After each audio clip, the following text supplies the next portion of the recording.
So good afternoon to all of you, dear Commissioner, and dear Andreas. Thank you very much for the invitation to be here. Of course, really a pleasure. And it's, as you mentioned, after 14, 15 years of work, it's, I think, rewarding to see that this is in place. And with issues, of course. Life is full of issues. But I think that it's clear that Solvency II, brought a different way of looking to risks, and that was, I think, a fundamental element for policyholder protection, for stability. And in that sense, I believe that we can say nowadays that the implementation of Solvency II was a success. And was a success, and it was not evident, let's be honest, because, of course, not only of the complexity of the regime, we all know it, but also because it was done, the implementation at a point in time that was not evident also with the environment, low interest rates, etc. So really also a success due to the fact that the industry and also supervisors have been preparing themselves during a number of years. And I think that it was very important to have all this process that we had with impact assessments, with discussions, with engagement. I think it prepared us all to have a successful implementation. And of course, to implement Solvency II as a risk-based regime, I think it's really a significant improvement if we look back what we had before. And I think that there's a number of benefits, both to policyholder protection, but also to market stability and for the industry, I would say. And I was very interested with the results that Andreas mentioned in there, which I think go in line of some of my points. I think that with Solvency II, we definitely have an industry that, in our view, has a better link between the risks that it runs and the capital that it needs to have. That this has, I think, produced a good incentive in terms of having a better pricing of the risks and have a better pricing of the products themselves.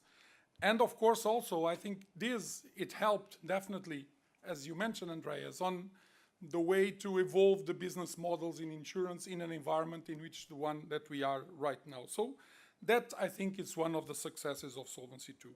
But also definitely on the governance side and on the risk management side. And the fact that, of course, in the past there was already, of course, insurers as good risk managers having good processes on the risk management side, that is something that we knew, it was there. But the fact that now this is a regulatory requirement, I think it raised the bar definitely.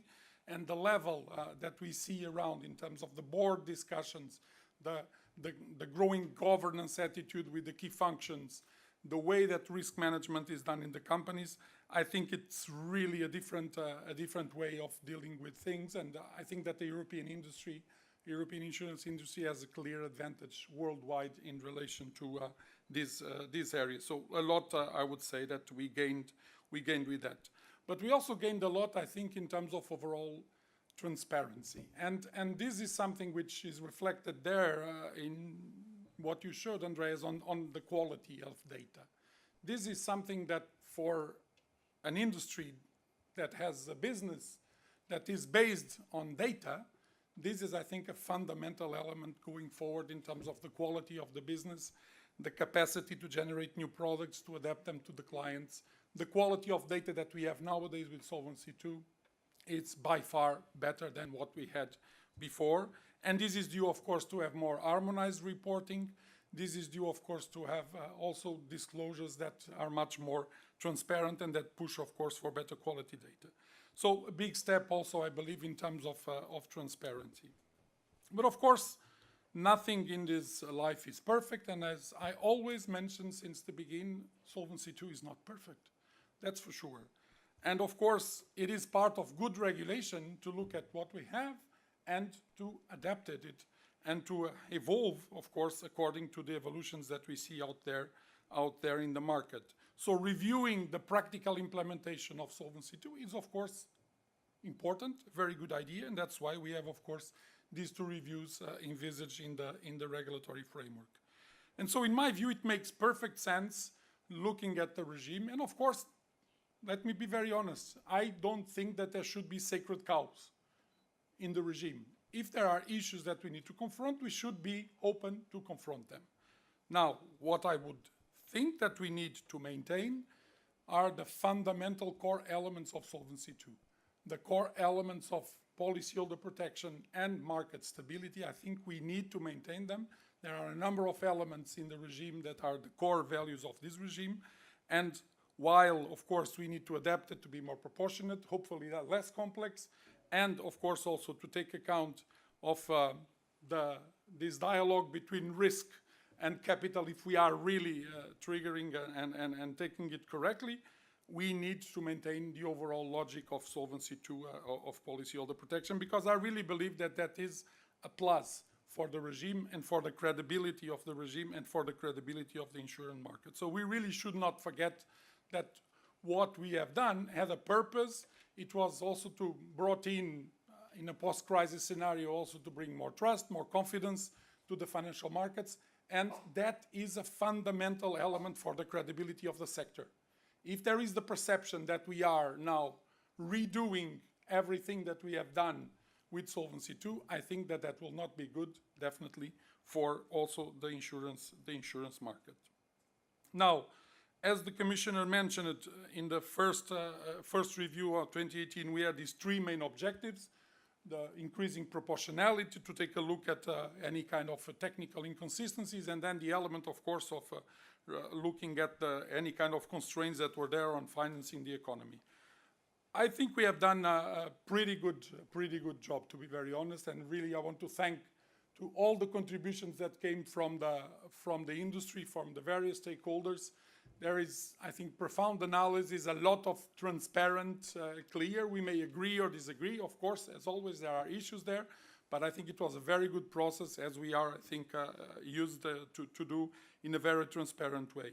And I'm quite proud that looking at, for example, proportionality, we have a huge number of elements that we included in our advice, and hopefully the Commission will take this in order to simplify the calculations, to particularly look at, for example, a number of simplifications on natural catastrophe calculation of the SCR, simplifying the use of external credit ratings, and this is especially relevant for small and medium-sized companies, reduce the burden on the treatment of the look-through in the investments, which was something that we have seen by evidence that was also too much of a burden for small companies, simplifications in the assessment of lapse and counterpart default risks, using undertaking specific parameters for reinsurance stop loss. So there's a good number of elements that we brought in with this idea of proportionality, with this idea of making the regime simpler to implement. And I'm quite proud that we had, and thanks again for